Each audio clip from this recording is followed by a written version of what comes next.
우리 로마서 6장을 말씀을 나누고 있는데 1절에서부터 14절까지 이야기를 나눴죠. 전 시간에.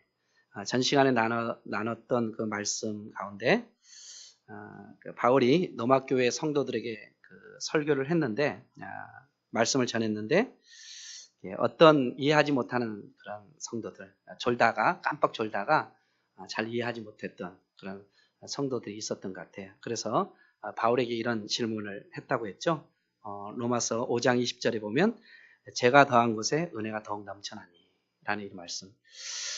그래서 그들은 어떻게 생각했냐? 은혜를 더하게 하려고 죄에 거하겠느냐? 우리가 은혜를 더 많이 받기 위해서는 우리는 늘 죄 가운데서 이제 살아가야겠는데요? 이렇게 묻는 사람이 혹시 있었던 것 같아요. 그럴 수 없다. 그럴 수 없다라고 얘기했죠. 왜냐하면 우리는 세례를 통해서 그 죄에 대해서 어떻게 해요? 죽은 자가 되었고 그리스도 예수 안에서 산 자가 되었기 때문에 이제는 더 이상 우리가 죄 가운데 있어서는 안 된다. 그것은 초신자들, 이제 막 예수 그리스도를 믿는 자들의 이야기지 우리가 예수 그리스도 안에 있는 자들은 그렇게 얘기해서는 안 된다. 우리는 죄를 지어서는 안 된다. 그래서 우리가 우리 자신을 하나님의 거룩한 목적을 위해서 날마다 우리의 삶을 드리는 삶을 살아가야 된다라고 이렇게 그 바울이 전했죠. 그러면서 오늘 또 14절에 보면 또 이렇게 말씀이 끝났죠. 제가 너희를 주장하지 못하리니. 이제 더 이상 죄가 우리를 주장할 수 없다. 왜냐하면 우리 죄에 대해서 죽은 자이기 때문이다. 그렇죠. 왜냐하면 우리가 이제는 율법 아래 있지 않고 바로 은혜 안에 있기 때문이다. 하나님의 은혜 안에 있기 때문에 이제 더 이상 죄가 우리를 주장해서는 안 된다. 이렇게 14절은 그렇게 말하고 있죠. 결국 우리는 어디 안에 있다는 것입니까? 은혜 안에 있다는 것입니다. 은혜 안에. 또 15절도 그 내용을 똑같이 얘기하고 있죠. 은혜 안에 있다. 그래서 우리는 은혜 안에 있기 때문에 우리는 어떻게 살아야 될 것인가? 그런즉 어찌하리요? 그래 어찌하려? 우리가 더 이상 죄가 우리를 주장하지 못하고 우리는 율법 아래 있지 않고 또 은혜 안에 있다. 그러면 우리는 어떻게 해야 되느냐? 그런즉 어찌하리요? 어떻게 할까? 그러자 바울은 다시 한번 얘기하죠. 우리가 은혜 안에 있기 때문에 죄를 지을 수 없다라는 것이죠. 죄를 지을 수 없다. 25절 끝에 보면 단호하게 또 말해요. 그럴 수 없다라고 얘기하죠. 그럴 수 없다. 우리가 이제는 은혜 안에 있기 때문에 이제는 죄를 지을 수 없다. 그렇게 살아가서는 안 된다. 과거에는 너희들이 마음대로 살았지만 이제는 하나님의 은혜 안에 있기 때문에 죄에 대해서 죽고 그리스도 예수 안에서 산 자가 되어졌고 이제는 율법 아래 있지 않고 하나님의 은혜 안에 있기 때문에 이제는 과거와 같이 그렇게 살아가서는 안 된다. 그래서 이제는 죄를 지을 수 없다. 그렇게 살아가서는 안 된다. 라고 이렇게 단호하게 그 바울이 말하고 있죠. 그러면서 16절에 두 종류의 종이 있다라고 얘기를 하죠. 하나는 뭐예요? 16절에 이름 하나 보면 그 죄의 종이 있고 또 하나는 무엇입니까? 순종의 종이 있다라는 것이죠. 두 부류의 종이 있다. 여러분 누구에게 드리는가에 따라서 우리의 주인이 결정됩니다. 우리의 주인. 우리 자신을 누구에게 드리느냐에 따라서 우리가 누구의 우리의 주인이 누군가가 결정되어지죠. 우리 자신을 누구에게 드리면, 죄에게 드리면 우리는 누구의 종이 됩니까? 죄의 종이 되어지는 것입니다. 그러나 우리의 자신을 누구에게 드리면, 하나님께 드리면 우리는 누구의 종이 되는 것입니까? 하나님의 종이 되는 것입니다. 이 두 가지밖에 없습니다. 이 종의 개념을 그 당시엔 너무나 잘 알아요. 왜냐하면 전쟁의 포로가 되었거나 종이 되는 사람들은 전쟁의 포로가 됐을 때 여러분 전쟁에서 지면 우리는 뭐가 됩니까? 바로 포로가 되어집니다. 포로가 되어지면 그 전쟁에 승리한 자들의 전리품이 되어지는 것이죠. 다시 말해서 노예가 되어지는 것이죠. 우리의 주권이 누구에게로 넘어갑니까? 우리를 이긴 자에게로 넘어갑니다. 그래서 전쟁의 포로가 되어지면 우리는 전쟁에서 이긴 자들의 노예가 되어지는 것이죠. 그렇죠? 그 당시에. 그리고 요셉과 같이 어디에 팔리면요? 시장에 가서 팔리면 우리를 산 자의 종이 되어지는 것입니다. 우리를 돈을 주어서 샀기 때문에 우린 누구의 것이 됩니까? 그 사람의 것이 되어지는 것이죠. 그래서 시장에서 팔리면 우리를 산 사람이 우리의 주인이 되어지는 것입니다. 또 스스로 종이 되어지는 사람도 있었습니다. 어떤 사람들요? 너무나 가난해서 자기를 그 종으로 들임으로 말미암아 그 가난을 극복하기 위해서 스스로 종이 되어지는 사람이 있죠. 이처럼 우리가 종이 된다면 우리는 우리의 주인 되는 사람을 섬겨야 됩니다. 바로 우리가 죄의 종이 되어진다면 우리는 누구를 섬기는 자가 됩니까? 죄를 섬기는 자가 되어지는 것이죠. 여전히 죄 가운데 있는 것이죠. 죄가 우리를 지배하는 것입니다. 그리고 죄를 따라가게 돼 있는 것입니다. 그러나 우리의 자신을 누구에게 드리기로 결정한다면, 하나님께 드리기로 결정한다면 우리는 누구의 종이 되는 것입니까? 하나님의 종이 되어지는 것이죠. 그래서 누구를 섬기는 삶을 살아가는 것입니까? 하나님을 섬기는 삶을 살아가는 것입니다. 그것을 16절은 말하고 있죠. 그래서 우리가 죄의 종이 되어지면 결국 우리는 어디에 이르게 되고요? 사망에 이르게 되어지고, 순종의 종이 되어지면 하나님께 우리의 삶을 드리면 우리는 어디로 이어집니까? 영원한 생명으로 이어지는 것이다 라고 이렇게 말하고 있는 것이죠.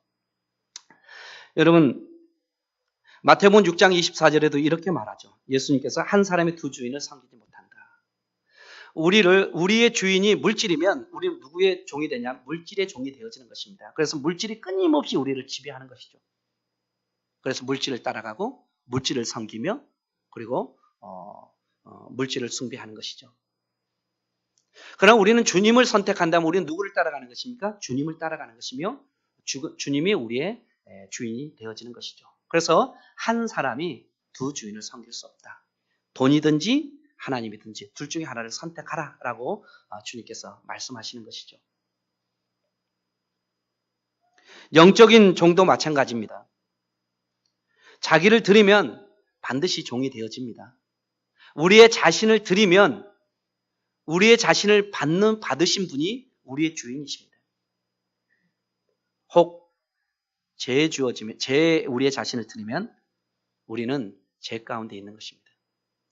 그러나 하나님께 드리면 하나님의 속한 자가 되어지는 것이죠. 그러므로 회심이라는 것은 무엇입니까? 우리가 돌아서는 것이죠. 우리의 마음이 돌아서는 것이죠. 우리의 행위가 이제는 이 행위를 멈추고 또 돌아서서 그 따르고자 하는 그 삶으로 우리의 행위를 드리는 것이죠. 다시 말해서 예수님을 영접하는 것이죠. 우리의 옛자를 죽이고 또 예수 그리스도를 선택하고 예수 그리스도를 따르기로 결정한 것이죠. 그것이 회심인데, 여러분, 회심은 자기를 포기하는 행위입니다.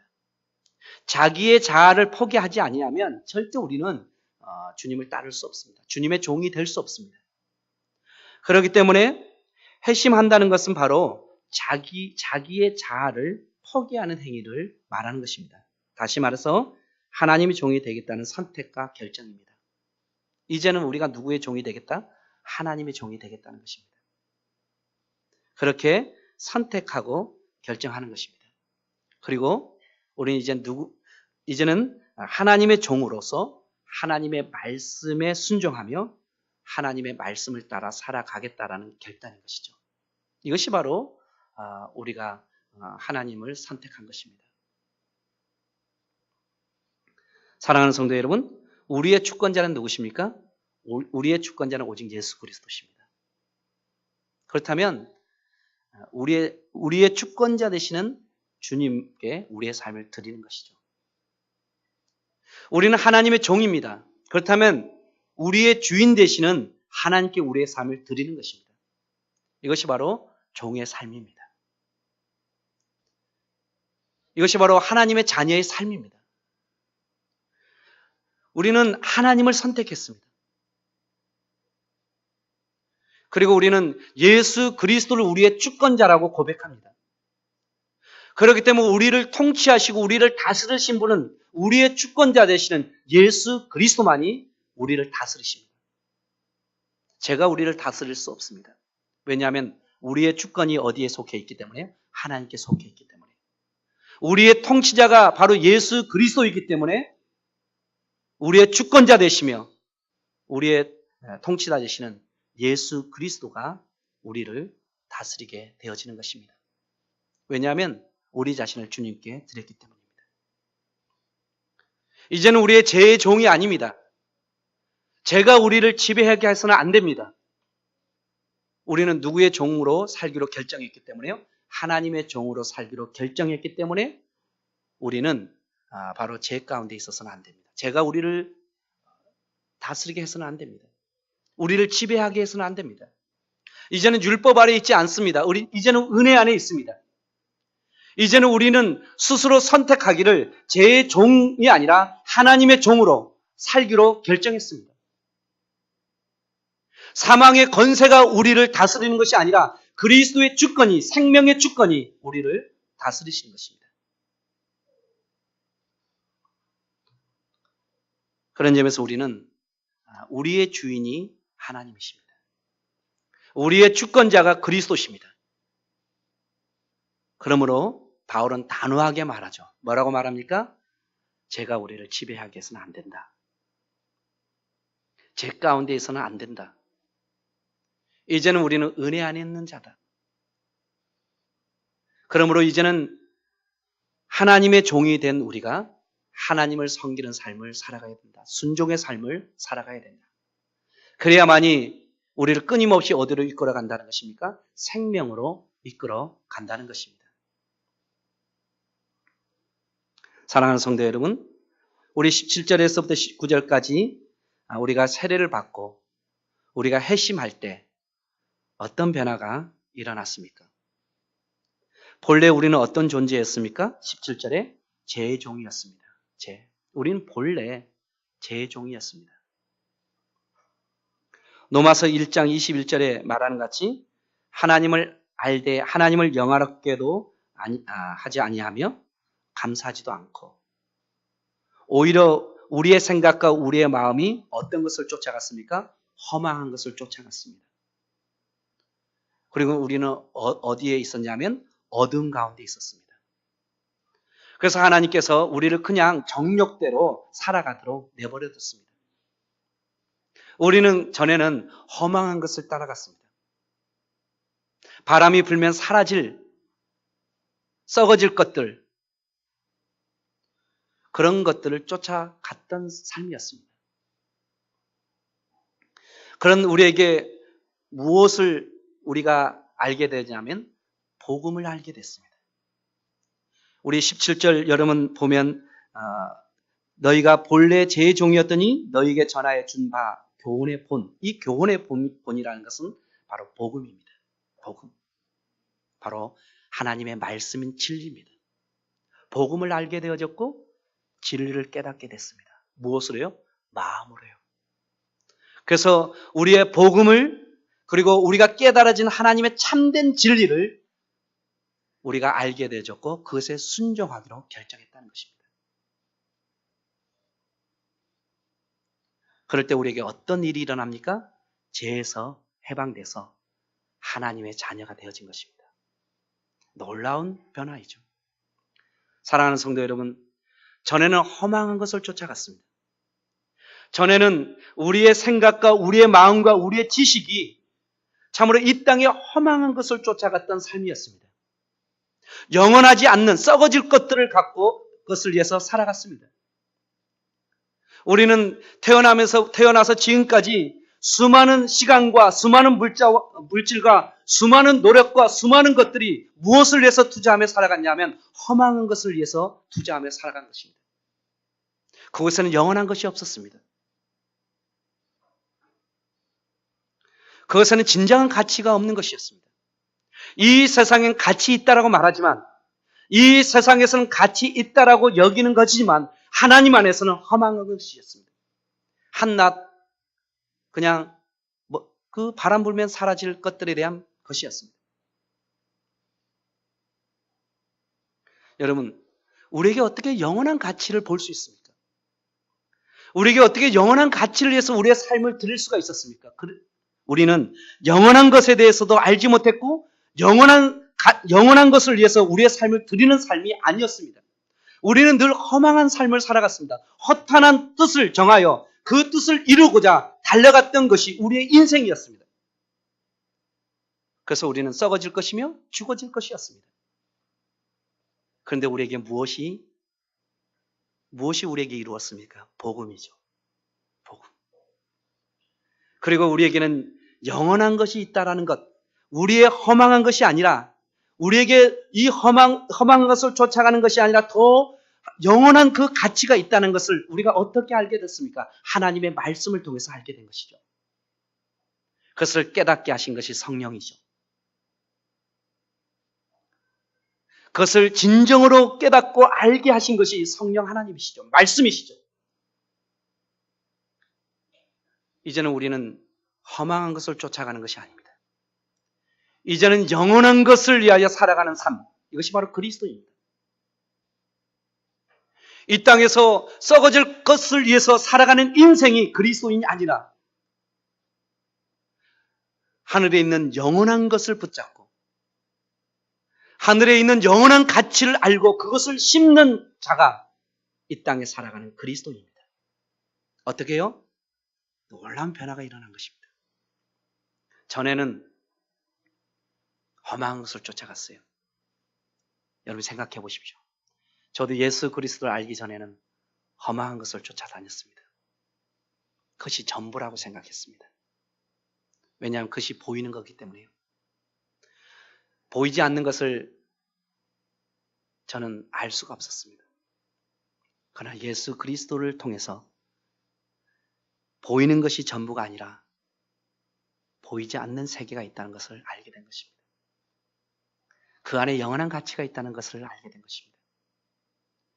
그리고 영원한 가치를 위해서 살아가는 것이 그리스도이라는 것을 알게 됐습니다. 사랑하는 성도 여러분, 복음, 하나님의 참된 진리, 이것은 바로 생명입니다. 이것은 썩어질 것이 아니라 영원한 것입니다. 누구에게 주어졌습니까? 그리스도인들에게 주어진 것입니다. 저는 이 사실을 깊이 깨닫는 은혜가 있기를 소망합니다. 우리가 무엇이 되어지는 것이 중요한 것이 아니라 영원한 것을 가진 존재라는 사실을 안에서 참된 가치를 발견하는 성도들의 삶이 되어지기를 소망합니다. 우리가 이 교회에서 무엇이 되어지고 어떤 것에 종사하며 이 땅 가운데 어떤 자가 되어지는 것이 이 세상의 관점에서 중요하게 여길지 모르겠지만 하나님 안에서는 어때요? 허망한 것이라고 말하는 거죠. 사랑하는 성도 여러분, 참된 믿음과 참된 성도의 삶은 바로 이 진리를 깨달아 알아가는 것입니다. 이 깊이를 알아가는 것입니다. 신분의 변화를 통해서 주어질 영원한 가치요. 그리고 우리가 이 영원한 가치를 붙잡고 살아가는 삶이 그리스도이라는 건요. 그 안에 진정한 기쁨과 생명과 참된 평화가 있다는 사실을 아는 건요. 그것을 이 땅 가운데 끊임없이 심고 심어 하나님의 가치의 그 영원한 가치의 그 열매를 바라보며 달려가는 인생. 이 인생이 멋있는 인생이죠. 그 인생이 참된 그리스도인의 삶의 모습이죠. 저는 이 사실을 깨닫기를 소망합니다. 이 사실을 진정 알았던 바울은 17절에 뭐라고 얘기합니까? 하나님께 감사하리로다. 하나님을 찬양하고 있죠. 예배서 1장 3절에도 이렇게 시작합니다. 찬송하리로다. 하나님, 내가 하나님을 찬양합니다. 왜냐하면 하나님 복 주시는 하나님이십니다. 하나님이 주시는 복은 이 세상에 속한 것이 아니라 신령한 복인데 하나님의 자녀가 되어지는 복을 주시는 분이 하나님이십니다. 그 하나님을 내가 찬양합니다. 이 깊이의 찬양이 우리의 찬양이 되어지기를 소망합니다. 이 깊이의 진리가 우리의 진리가 되어지기를 소망합니다. 성령 안에서 이 진리를 깨달아 알아가는 우리 믿음의 성도들의 삶이 되어지기를 소망합니다. 그렇다면 우리가 무엇이 되어지는 건 중요하지 않죠. 내가 그리스도인이라는 것, 내가 영원한 생명과 영원한 가치를 가진 성도라는 것, 그 자체가 우리를 진정 기쁘게 하고 우리를 진정 영화롭게 하며, 그리고 그것 때문에 우리가 이 땅 가운데 자신감 있게 살아갈 수 있는 삶이 되어지는 것이죠.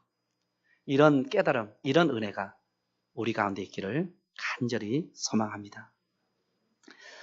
사도 바울은요, 하나님이 베풀어 주신 은혜, 이걸 깨닫게 하신 하나님의 은혜, 그리고 우리가 의지적인 결단을 통해서 우리가 하나님을 믿고 영접한 으로 말미암아 우리가 하나님의 자녀가 된 것을 진심으로 감사하고 있습니다. 사랑하는 성도 여러분, 우리는 세례를 통해서 죄에 대해서 죽었습니다. 그리고 순종함으로 하나님의 종이 되었습니다. 이 놀라운 신분의 변화가 예수 그리스도를 믿음으로 이루어졌습니다. 이제 사망에서 생명으로 옮겨졌습니다. 이제는 우리가 온전한 자가 되어졌고, 이제는 우리가 하나님 앞에 생명을 가진 존재가 되어졌고, 이제는 하나님 안에서 치료의 역사가 일어나는 그런 치료의 삶을 살아가는 성도들이 되어진 것입니다. 이 사실을 알아가는 우리 성도들이 되어지기를 소망할 뿐만 아니라 이 사실을 깊이 깨달음으로 오는 하나님의 은혜가 우리 가운데 더욱 넘치기를 간절히 소망합니다. 이제 바울은 사람의 예를 들어 말합니다. 19절에 보면 타고난 사람의 본성이 연약하다는 것입니다. 여러분, 우리가 타고난 본성이 연약합니다. 강하지가 못해요. 우리에게는 다 한계가 있어요. 그래서 이 연약함 때문에, 한계가 있기 때문에 우리는 하나님을 붙잡아야 돼요.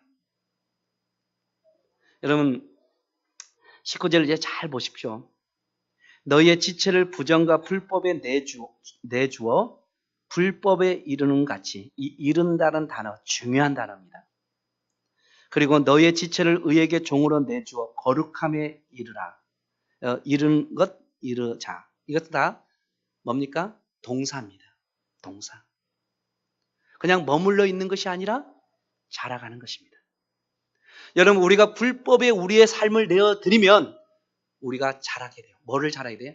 우리 안에 죄가 자라게 되는 것입니다. 그러나 우리를 거룩함에 내어드리면 이 거룩한 속성이 우리 안에서 자라간다는 것입니다. 그래서 불법에 내어드리면 이 불법이, 이 죄가 자라서 결국 열매가 무엇입니까? 사망입니다. 그러나 거룩함에 우리의 삶을 내어드리면 이 거룩함의 열매는 무엇입니까? 영생입니다. 자라가는 데 문제가 있는 것입니다. 여러분, 우리의 몸에 있는 암세포가 무서운 것입니까? 암이 자라가는 것이 무서운 것입니까? 자라가는 것이 무서운 것입니다. 우리 안에 세균이 있는 것이 문제입니까? 세균이 자라가는 것이 위험한 것입니까? 자라가는 것이 위험합니다. 여러분, 죄는 자라가게 돼 있어요. 죄의 속성은 머물러 있는 것이 아닙니다. 누룩과 같은 것입니다. 죄는 명사가 아닙니다. 동사입니다. 자라갑니다. 그래서 자라서 열매를 맺습니다. 무슨 열매로요? 사망의 열매를 맺습니다. 우린 연약하기 때문에 내어드리면 자라게 돼 있어요. 그러나 우리가 누구에게 내어드리면, 거룩함에 내어드리면 우리가 누구를 닮아가는 삶을 살아가는 것입니까? 그리스도를 닮아가는 삶을 살아가고 결국은 영원한 생명의 열매를 맺게 되는 것입니다. 그래서 우리를 끊임없이 누구에게 내어드리는 삶을 살아가야 돼요? 거룩함에 내어드리는 삶을 살아가야 되는 것입니다. 어떻게 해요? 하나님의 은혜가 임해야 되죠. 하나님의 은혜가 임해야 돼요. 여러분, 하나님의 은혜가 임하지 아니하면 우리는 거룩함에 자라갈 수가 없습니다. 하나님의 은혜가 임해야 돼요. 그리고 또 뭐예요? 우리의 의지적인 결단이 필요해요. 의지의 결단. 그래서 우리는 거룩함에 끊임없이 자라가기 위해서 우리에게 필요한 것은 무엇입니까? 이 세상에 우리를 미혹해 하는 이 모든 더러운 것을 이겨내기 위해서 우리는 날마다 기도의 자리로 들어가야 되는 것입니다. 그래서 기도하는 것입니다. 아츠토리 신부님이 예수원에서 말했던 같이 들어가면 입구에 딱 써 있죠? 기도는 노동이고 노동은 기도다. 그만큼 기도가 힘들다는 것입니다. 하나님의 은혜와 우리의 의지적인 결단이 있지 아니하면 기도할 수 없습니다. 5분 기도할 수 있습니까? 1시간 기도할 수 있습니까? 2시간 기도할 수 있습니까? 기도의 길이를 말하는 것이 아닙니다. 기도의 삶을 살아갈 수가 없다는 것입니다. 하나님의 은혜가 임하고 우리의 의지적인 결단이 있을 때만이 우리는 하나님께 나가 기도하며 우리를 날마다 끊임없이 어디에 우리의 삶을 내어드리냐면 거룩함에 내어드리는 삶을 살아갈 수 있다는 것입니다. 여러분, 하루에 5분 말씀 볼 수 있다고 생각하십니까? 우리의 연약함으로요? 여러분, 우리의 연약함으로 하루에 단 5분, 24시간 중에 단 5분, 여러분 말씀 앞에 머물러 있을 수 있다고 생각하십니까? 없습니다. 하나님의 은혜가 임해야 됩니다. 그리고 우리의 의지적인 결단이 필요합니다.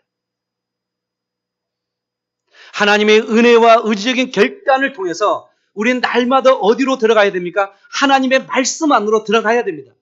하나님의 말씀 안으로 들어가서 우리가 거룩함에 내어 드릴 때만이 그 말씀이 우리를 끊임없이 거룩함으로 자라가게 하고 하나님을 닮아가며 하며 영원한 생명의 열매를 맺게 하는 것입니다. 여러분, 그래서 우린 기도해야 됩니다. 우린 끊임없이 거룩함에 자라가기 위해서 기도해야 됩니다.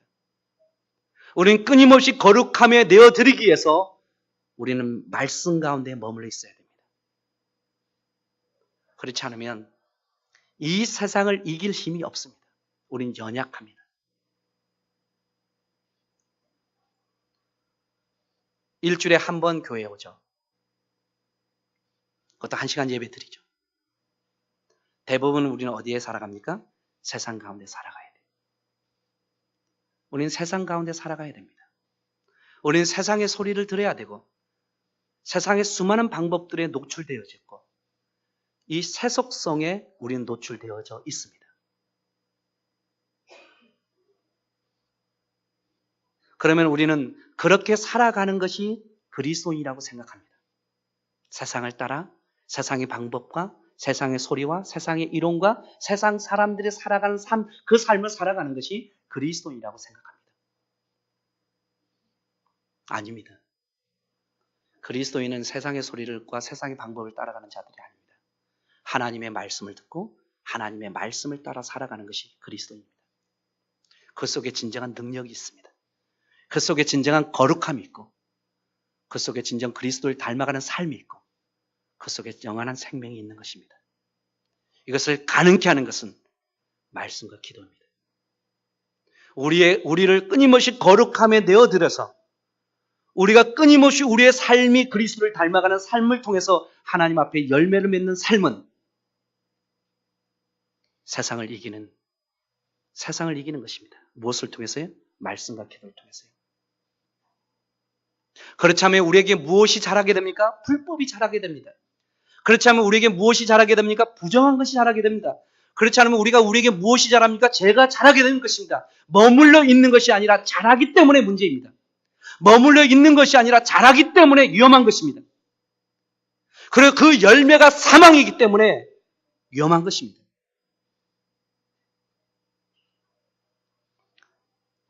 그냥 우리는 말씀과 기도하지 않고 그리스도인이 된다고 생각하지 마세요. 말씀과 기도의 삶을 살아가지 아니하면서 우리는 그리스도인이라고 말하지 마세요. 우리를 그리스도인 되게 하고 물론 예수 그리스도를 영접하면 우리 그리스도인이죠. 그렇지만 우리가 그리스도인으로 삶을 살아가게 하는 것, 능력 있게 살아가게 하는 것, 우리를 거룩함에 내어드리고 그리스도를 닮아가며 그리고 결국 하나님 안에서 영원한 생명을 맺게 하는 것은 바로 하나님의 말씀과 기도의 능력입니다. 그래야 능력 있는 삶을 살아가죠. 그래야 공동체 안에서 우리가 협력할 수 있고, 그래야만이 공동체 안에서 우리가 하나님의 거룩함을 위해서 우리의 삶을 내어드리는 삶을 살아갈 수 있는 것이죠. 그렇지 않으면 불법에 사로잡힐 수 있습니다. 그렇지 않으면 부정에 사로잡힐 수 있습니다. 그렇지 않으면 죄에 노출될 수 있고, 죄의 종이 될 수 있고, 그리고 공동체를 사망에 이르게 할 수 있는 것입니다. 그러므로 우리는 날마다 우리의 자신을 복종함으로 거룩함에 이르는 삶을 살아가도록 우리의 삶을 그곳에 드릴 때만이 하나님 안에서 열매를 맺는, 영원한 생명의 열매를 맺는 그런 삶을 살아가고 그런 공동체를 만들어갈 수 있는 것입니다. 잘하는 것이 문제죠. 그래서 에베소 4장 15절에 이렇게 말하죠. 범사에 그에까지 잘할지어다. 범사에 항상 우리의 삶 속에서 끊임없이 우리의 목표치는 누구에게까지? 그리스도에게까지 자라게 할지어다. 골로새서 3장 10절에 이렇게 얘기하죠. 새 사람을 입었으니 우리는 하나님의 자녀가 됐습니다. 그렇다면 자기를 창조하신 이의 형상을 따라 지식에까지 새로워져야 된다. 지식에까지 새로워져야 된다. 우리는 끊임없이 우리의 자신을 거룩함에 내어드림으로 말미암아 바로 지식에까지, 그리고 그리스도를께까지 우리를 끊임없이 자라가게 해야 하는 것입니다. 그것이 바로 영향력이죠. 그런 삶이 이 세상을 변화시킬 수 있는 능력과 힘이 되어지는 것이죠. 저는 우리 자신이 그냥 머물러 있는 것이 아니라 끊임없이 하나님의 말씀을 통해서 우리 자신이 자라가는 은혜가 있기를 소망합니다. 예수 그리스도에게까지. 그래서 이 세상을 변화시키는, 그래서 이 세상이 썩어져갈 이 세상 가운데 영원한 생명을 전하며 그리고 생명으로 이끌어가는 능력 있는 삶을 살아가는 우리 모든 성도들의 삶이 되어지기를 간절히 소망합니다. 여러분, 20절과 23절엔 두 길이 이끄는 곳이 있어요. 여러분 20절 보면 제 종이 되었을 때는, 너희가 제 종이 되었을 때는, 21절에 너희가 그때에, 똑같은 말이죠. 제 종이 되었을 때, 21절 너희가 그때에는 무슨 열매를 얻었느냐. 여러분 그때는 어떤 열매를 얻었습니까? 21절 끝에 보십시오. 부끄러움과 사망이었다. 부끄러움과 사망. 그러나 21절 보십시오. 22절 보십시오. 그러나 이제는 죄로부터 해방됐고 이제 우리가 하나님의 종이 되어서 우리가 거룩함에 내어드렸더니 이 거룩함의 열매는 무엇입니까? 영생이니라. 영원한 생명이라. 여러분 오직 두 길밖에 없습니다. 주님께서 그렇게 말씀하셨죠. 한 길은 사망으로 가는 것이며 한 길은 생명으로 이끌어가는 것이다. 너희들이 넓은 길, 세상 사람들이 다 찾는 넓은 길, 그 길은 결국 사망으로 이끌어가는 길이지만 좁은 길, 그 길은 생명으로 나가는 길이다. 예수님께서 말씀하셨던 같이 이 세상은 두 길입니다. 하나는 사망으로 이끌어가는 길이라면 하나는 무엇입니까? 생명으로 이끌어가는 길입니다. 우리가 어디에게 속해 있을 때만이, 그리스도에게 속해 있을 때만이 우리는 생명의 길로 나갈 수 있는 것입니다. 그분이 생명이기 때문입니다. 그런 점에서 우리는 누구에게 속해 있어야 됩니까? 그리스도에게 속해 있어야 됩니다. 우리는 누구입니까? 그리스도입니다. 우리는 누구에게 속한 자입니까? 그리스도에게 속한 자입니다. 그러면 우리의 열매는 무엇입니까? 영원한 생명입니다. 사랑하는 성도 여러분, 우리가 끊임없이 이 세상에 살아가면서 던져야 될 질문이 있다면 두 가지입니다. 하나는 무엇입니까? 우리는 누구인가? 여러분 누구입니까? 우리는 그리스도입니다. 우리는 누구에게 속해 있습니까? 그리스도에게 속해 있습니다. 그러면 우리의 자신을 그리스도께 내어드리십시오. 그러면 결국 우리는 그리스도를 닮아가는 삶 속에 영원한 생명의 길로 나가게 될 것입니다. 바로 이 은혜가 우리 가운데 있기를 소망합니다. 우린 그리스도입니다. 그리고 우린 그리스도께 속한 자입니다. 그리고 우리는 끊임없이 거룩함에 내어 드리는 삶을 살아가십시오. 그러면 그것이 자라서 결국 영원한 생명을 우리에게 가져다 줄 것입니다. 이 은혜가 우리 모두에게 있기를 주님의 이름으로 간절히 축원합니다. 하나님 아버지 참 감사합니다. 제 삭슨 사망이요. 하나님의 은사는 그리스도 예수 우리 주 안에 있는 영생이니라 라고 바울은 말하는데, 주님께서는 사망의 길과 생명의 길이 있는데 우리가 생명의 길로 나가기를 주님은 원하시는데, 우리가 날마다 그리스도인이며 그리스도께 속한 자로서 우리의 자신을 거룩함에 내어드림으로 말미암아 그리스도를 닮아가는 삶을 살아가게 하여 주시고, 열매는 영생이라는 이 영생의 열매를 맺는 우리의 삶이 되어줄 수 있도록 하나님 축복하여 주시옵소서. 하나님 아버지, 끊임없이 우리가 말씀과 기도 가운데 우리가 자라가게 하여 주시고, 우리가 날마다 거룩함에 이루는 삶을 살아가는 성도들의 삶이 되어줄 수 있도록 하나님 축복하여 주시옵소서. 하나님, 더 이상 우리는 죄 가운데 머물러 있는 존재가 아니라는 사실을 기억하게 하여 주시고, 날마다 은혜 안에 있는 자로서 그리스도를 따르는 삶, 하나님의 종으로서의 삶을 살아가는 우리 모두가 되어줄 수 있도록 주님께서 함께하여 주시기를 원하오며, 거룩하신 예수님의 이름으로 기도드리옵나이다. 아멘. 우리 찬송가